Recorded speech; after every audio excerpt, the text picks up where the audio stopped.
S, ಈಗಾಗಲೇ ಲೋಕಸಭೆಯ 7ನೇ ಹಂತದ ಮತದಾನವು ಕೂಡ ಮುಕ್ತಾಯ ಆಗಿದೆ. ಸಂಜೆ 5 ಗಂಟೆಯ ಹೊತ್ತಿಗೆ 58.34% ಮತದಾನ ಈ ಒಂದು 7ನೇ ಹಂತದ ಮತದಾನದಲ್ಲಿ ಆಗಿರುವಂಥದ್ದು.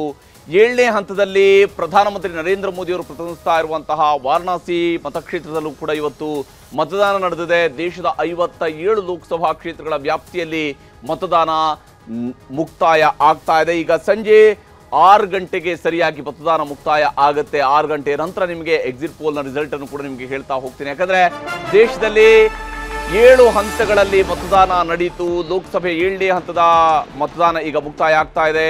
ಸಂಜೆ 5 ಗಂಟೆಯ ಹೊತ್ತಿಗೆ 58.34% ವೋಟಿಂಗ್ ಆಗಿತ್ತು. ಎಕ್ಸಿಟ್ ಪೋಲ್ನತ್ತ ಈಗ ಎಲ್ಲರ ಚಿತ್ತವೂ ಕೂಡ ನೆಟ್ಟಿರುವಂಥದ್ದು, ಎಲ್ಲರ ಗಮನವೂ ಕೂಡ ಈಗ ಎಕ್ಸಿಟ್ ಪೋಲ್ ರಿಸಲ್ಟ್ ಕಡೆಗೆ ಇರುವಂಥದ್ದು.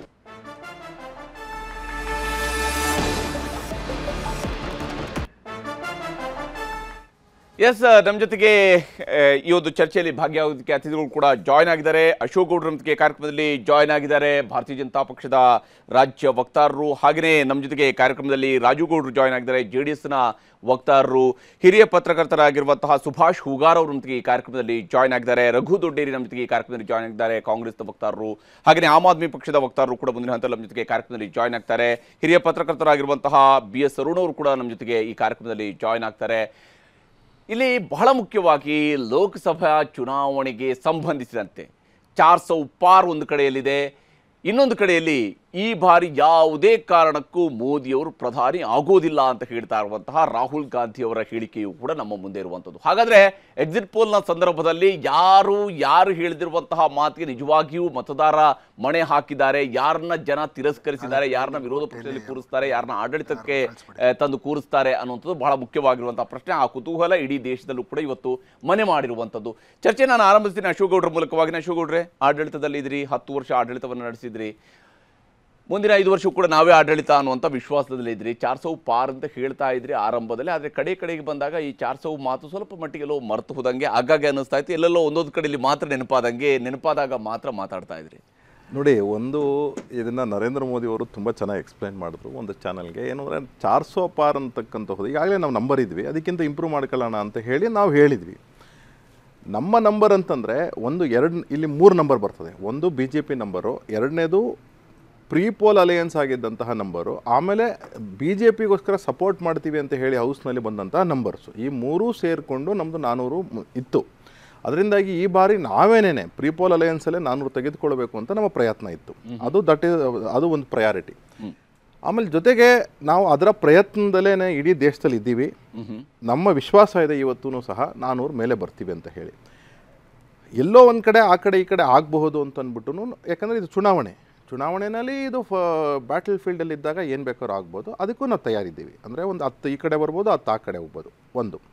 ಆದರೆ ನಾವು ಮತ್ತು ಕಾಂಗ್ರೆಸ್ನ ಏನು ಕಂಪ್ಯಾರಿಟೇಟಿವ್ ನೀವು ಹೇಳಿದ್ರಿ ಏನು ಅಂದರೆ BJPಯವರು 400 ಪಾರ್ ಅಂದರು, ಕಾಂಗ್ರೆಸ್ನವ್ರು ಏನು ಹೇಳಿದ್ರು ಅಂತಂದರೆ ಈ ಸತಿ ಮೋದಿಯವರು ಪ್ರಧಾನಮಂತ್ರಿ ಆಗಲ್ಲ. ಅಂದರೆ ಅರ್ಥ ಏನು, ನಾವು ಗೆಲ್ಲದೇ ಇದ್ರೂ ಪರವಾಗಿಲ್ಲ, ನಿಮ್ಮನ್ನಂತೂ ಕಲ್ಲೊಡಿತೀವಿ ಅಂತ. ಅಂದರೆ negative campaign versus positive campaign. ಈಗ ನಾವು ಪಾಸಿಟಿವ್ ಕ್ಯಾಂಪೇನ್ಗಳಲ್ಲಿ ನಮ್ಮದು ನೋಡಿದ್ರೆ, ಒಂದು ನಾವು ಮಾಡಿರ್ತಕ್ಕಂತಹ ಡೆವಲಪ್ಮೆಂಟ್ 10 ವರ್ಷದಲ್ಲಿ, ಆಮೇಲೆ ನಾವು ಮಾಡಿರ್ತಕ್ಕಂತಹ ಈ ದೇಶನ ಸುಭದ್ರ ಮಾಡಬೇಕು ಮತ್ತು ಈ ದೇಶದಲ್ಲಿ ಗಡಿ ಭಾಗಗಳನ್ನು ಸಂರಕ್ಷಣೆ ಮಾಡಬೇಕು. ಈ ಎರಡೂ ಜೊತೆಗೆ ಡೆವಲಪ್ಮೆಂಟು. ಇಡೀ ಪ್ರಪಂಚ ಇವತ್ತು ಇನ್ಫ್ಲೇಷನ್ ಇಂದ ಒದ್ದಾಡ್ತಿದೆ. ಬರ್ತೀನಿ ಅಶೋಕ್ ಗೌಡ, ಅದಕ್ಕಿಂತ ಮುಂಚೆ ನಾನು ಕ್ವಿಕ್ ಆಗಿ ಇರಬೇಕು ಆನ್ಸರ್ ಏನು ಕೇಳಕ್ಕೆ ಬಯಸ್ತೀನಿ ನಿಮ್ಮ ಹತ್ರ. ಅಂದರೆ 2014ರಲ್ಲಿ ಹೇಳಿದ್ರಿ ಅಬ್ ಕಿ ಬಾರ್ ಮೋದಿ ಸರ್ಕಾರ, 19ರಲ್ಲಿ ಹೇಳಿದ್ರಿ ಇಸ್ ಬಾರ್ 300 ಪಾರ್. ಅವೆಲ್ಲವೂ ಕೂಡ ವಾಸ್ತವದ ಘೋಷಣೆಗಳಾಗಿದ್ವು. ಹಾಗಾದ್ರೆ ಈ ಸರ್ತಿ ಯಾಕೆ ವಾಸ್ತವ ಅಲ್ಲದ ಘೋಷಣೆ ಅಂತ ನೀವೇ ಒಪ್ಪಿಕೊಳ್ತೀರಿ? ಮತ್ತೊಂದು ಕಡೆಯಲ್ಲಿ 400 ಪಾರ್ ಅನ್ನುವಂಥದ್ದು ನಾವು ಒಂದು ನಿಗದಿಯನ್ನು ಮಾಡ್ಕೊಂಡಿದ್ವಿ ನಿಜ, ಆದರೆ ಅದು ನಮ್ಮ ಒಂದು ಸ್ಟ್ರಾಟಜಿ ಅಷ್ಟೇ ಆಗಿತ್ತು. ನೀವು 14ರಲ್ಲಿ ಹೇಳಿದಾಗ 273 ಕ್ರಾಸ್ ಆಗಬೇಕು ಅಂತ ಟಾರ್ಗೆಟ್ ಫಿಕ್ಸ್, 282 ಬಂತು. 300 ಹೇಳಿದ್ರೆ 303 ಬಂತು. 400 ಹೇಳಿದಾಗ 400ಕ್ಕಿಂತ ಮೇಲೆ ಬರಬೇಕು ಅಂತ ಹೇಳುವಂಥದ್ದು ನಿರೀಕ್ಷೆ ಇರಬೇಕಾಗಿತ್ತಲ್ಲ. 2004-2009ರಲ್ಲಿ ಕೊಯಿಲಿಷನ್ ಗವರ್ನಮೆಂಟ್ಸ್ ಇತ್ತು.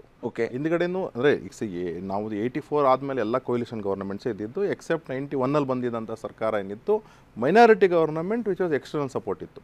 ಆದರೆ ಈ 272 ಏನು ಟಾರ್ಗೆಟ್ ಇತ್ತಲ್ಲ, ಅದು ನಾವು ಅಚೀವ್ ಮಾಡ್ತೀವಿ ಅಂತ ಅಂದ್ಬಿಟ್ಟು ಅವತ್ತು ಏನಿತ್ತು ಅಂತಂದರೆ, UPನಲ್ಲಿ ಇಷ್ಟು ಬರೋದಿಲ್ಲ, ಬೇರೆ ಕಡೆ ಇಷ್ಟು ಬರೋದಿಲ್ಲ ಅಂತ ಹೇಳ್ತಾ ಇದ್ರು. ಹೌದು, ನಮ್ಮ ಟಾರ್ಗೆಟ್ 272 ಇತ್ತು ಕರೆಕ್ಟಾಗಿ. ಹೌದು, ಅದಾದಮೇಲೆ 300 it was very much possible. Today also ಇವತ್ತು ನಾವೇನು ಹೇಳ್ತೀವಿ 400 ಡೆಫಿನೆಟ್ಲಿ ಪಾಸಿಬಲ್.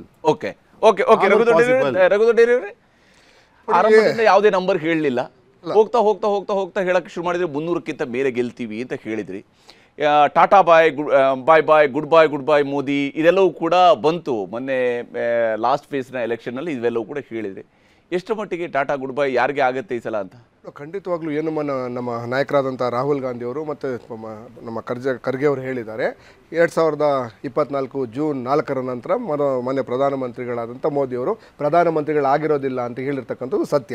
ಸೊ ಯಾಕೆ ಅದು ನಿಜ ಅಂತ ಹೇಳ್ತೀನಿ ಅಂತ ಹೇಳಿದ್ರೆ, B J P is bar 400 bar ಅಂತ ಅದನ್ನು ಜನ ಏನು ಅರ್ಥ ಮಾಡಿಕೊಂಡ್ರು, ಕಳೆದ 10 ವರ್ಷದಲ್ಲಿ ಇವರು ಮಾಡಿರ್ತಕ್ಕಂಥ ಅನಾಚಾರಗಳು ಮತ್ತು ಹೇಳಿರ್ತಕ್ಕಂಥ ಎಲ್ಲ ಆಶ್ವಾಸನೆಗಳು ಯಾವುದೂ ಈಡೇರಿಲ್ಲ ಅಂತ ಹೇಳಿ ಈ ಪಕ್ಷ ನಿಜವಾಗ್ಲೂ ಇದು NDA ಒಂದು 420 ಆಗಿದೆ ಪಕ್ಷ, 400 ಅಲ್ಲ 420 ಇದು ಅಂತ ಹೇಳಿ ಅರ್ಥ ಮಾಡ್ಕೊಂಡು ಏನು ಮಾಡಿದ್ದಾರೆ ಅವ್ರು ಆಲ್ರೆಡಿ ತುಂಬಾ ಲೋ ಲೆವೆಲ್ ಇದೆ. ಆಯ್ತು ಬಿಡಿ, ಗೊತ್ತಾ 420 ಇದೆ IPC ಸೆಕ್ಷನ್. ನನ್ನ ಮೇಲೆ ಹಾಕಿ ತೊಂದರೆ ಇಲ್ಲ, ಪ್ಲೀಸ್. ನೀವು 10 ವರ್ಷದಲ್ಲಿ ರಾಜ್ಯದ ಮತ್ತು ದೇಶದ ಜನತೆಗೆ ಮಾಡಿರ್ತಕ್ಕಂಥ ಅನ್ಯಾಯದ ಕಾರಣದಿಂದ ಜನ ತೀರ್ಮಾನ ಮಾಡಿ ಇದು ನಿಜವಾಗ್ಲೂ ಹೇಳಿರ್ತಕ್ಕಂಥ ನುಡಿದಂತೆ ನಡೆದಂಥ ಸರ್ಕಾರ ಅಲ್ಲ ಇದು. ಹಾಗಾಗಿ ಇದನ್ನ 420 ಸರ್ಕಾರ, ಹಾಗಾಗಿ ಇವರನ್ನ ಮನೆಗೆ ಕಳಿಸ್ಬೇಕು ಅಂತೇಳಿ ಇವರಲ್ಲಿ ಇರ್ತಕ್ಕಂಥ ಏನು ಇವರು ಮಾಡಿರ್ತಕ್ಕಂಥ ಇನ್ಫ್ಲೇಷನ್ ಆಗಿರ್ಬೋದು, ಬೆಲೆ ಏರಿಕೆಯಿಂದ ಕರ್ನಾಟಕದಲ್ಲಿ ನೋಡಿದಿರಿ ನೀವು, ಬೆಲೆ ಏರಿಕೆ, ನಿರುದ್ಯೋಗ ಒಂದಲ್ಲ, ಇವರು ಹೇಳಿದಂತ ಯಾವ ಯೋಜನೆಗಳು ಇವರು ಕಾರ್ಯಗತಗೊಳಿಸಿದ್ದಾರೆ. ಮತ್ತೆ ಮಾತಾಡ್ತೀನಿ ಯಾವ ಕಾರಣಕ್ಕಾಗಿ ಯಾವ ಸ್ವರೂಪದಲ್ಲಿ ಮಾತಾಡ್ತೀನಿ ಚರ್ಚೆ ನಾವು ಮುಂದುವರಿಸೋಣ. ರಾಜುಗೌಡರನ್ನು ಮಾತಾಡ್ತೇನೆ, ಹಾಗೆಯೇ ಸುಭಾಷ್ ಹುಗಾರ್ ಅವರನ್ನು ಕೂಡ ಮಾತನಾಡ್ತೀನಿ ಚಿಕ್ಕ ಬ್ರೇಕ್ ನಂತರ.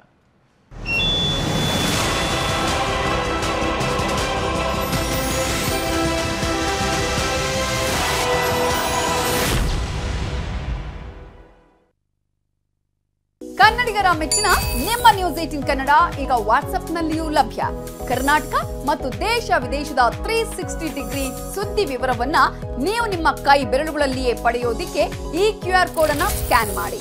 ನಮ್ಮ ಚಾನೆಲ್ ಅನ್ನ ಫಾಲೋ ಮಾಡಿ, ನೋಟಿಫಿಕೇಶನ್ ಆನ್ ಮಾಡಿ.